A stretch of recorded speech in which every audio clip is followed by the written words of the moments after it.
আরো বিপাকে মন্ত্রীর ভাই স্বরূপ বিশ্বাস ৭১ ঘন্টা ধরে তৃণমূল নেতার বাড়িতে তল্লাশির পর আয়কর দপ্তরে তাকে তলব করা হয়েছে। গতকাল রাতে তল্লাশি শেষের পরই নোটিশ দেওয়া হয় বলে সূত্রের খবর।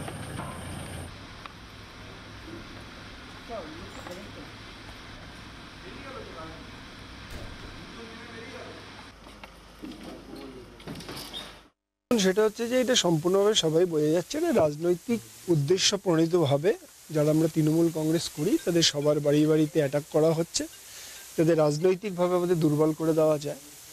এইসব করে আমাদের কোনো লাভ নেই, কোনোভাবেই আমাদের দমানো যাবে না। আমরা তৃণমূল কংগ্রেস করি, আমাদের নেত্রী মমতা বন্দ্যোপাধ্যায় আমাদের গলা কেটে ফেললেও তার নাম পরিবর্তন হবে না। এতদিন ধরে যে এরা করলো, আমি জানি না ওদের আইডেন্টিফিকেশন মানে ওদের কী ইনভেস্টিগেশনে কী রিপোর্ট সেটা আপনারা নিশ্চয়ই জানবেন, কিন্তু আমার বাড়ি থেকে কোনো ক্যাশ সিজ হয়নি, কোনো অর্নামেন্ট সিজ হয়নি, কোনো পেপারস সিজ হয়নি। একটা ক্লারিক্যালের জন্য হয়েছেন, যেটা আজকে দুপুরবেলার মধ্যেই ক্লোজ আপ হয়ে যেত, কিন্তু ক্লারিক্যাল মিস্টেক্সের জন্য কিছু লেখালেখির জন্য ওনাদের সময় লেগেছে, তার জন্য একটু দেরি হতো। নাহলে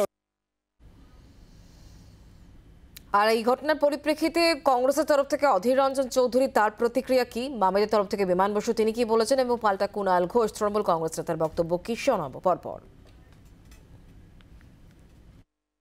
ডাকতেই পারে, যাওয়া উচিত তাদের। এ বাংলায় দুর্নীতি ছড়াছড়ি, তাই স্বাভাবিকভাবেই তৃণমূল দলের যারা উচ্চস্থানীয় নেতা নেত্রী আছে, যারা তৃণমূল দলের গ্রাম বাংলায় শহরে জেলায় যারা উঁচু উঁচু পদ দখল করে আছে, তাদের সেই পদের ব্যবহার করে তারা বাংলাকে লুট করেছে, এটা সারা বাংলার মানুষ জানে। তাই তাদের বিরুদ্ধে শাস্তিমূলক এবং কড়া ব্যবস্থা উচিত, কারণ এই দুর্নীতি করা মানে বাংলার সাধারণ মানুষকে ঠকানো। কোনো মন্ত্রীর ভাইয়ের বাড়িতে যদি মানে 5 দিন 7 দিন 10 দিন ধরে ইনভেস্টিগেশন হয়, সেটা কি পেল তা না জেনে মন্তব্য করা যায় না।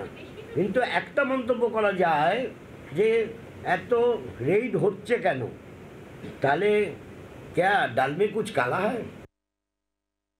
এটা সম্ভবত স্বরূপ বিশ্বাস এবং জুঁই বিশ্বাস জানিয়েছেন, যেটা একদম নির্বাচনের মুখে জুঁই বিশ্বাস তো জানিয়েছেন, আমি যা দেখলাম যে ভোরবেলা দরজা ধাক্কাধাক্কি করে তারা ঢুকেছিলেন এবং তারা যা যা কোয়ারি ছিল সেগুলো সদুত্তর তারা দিয়েছেন বলে আমি স্বরূপ বিশ্বাস এবং জুঁই বিশ্বাস জানিয়েছেন যা দেখলাম।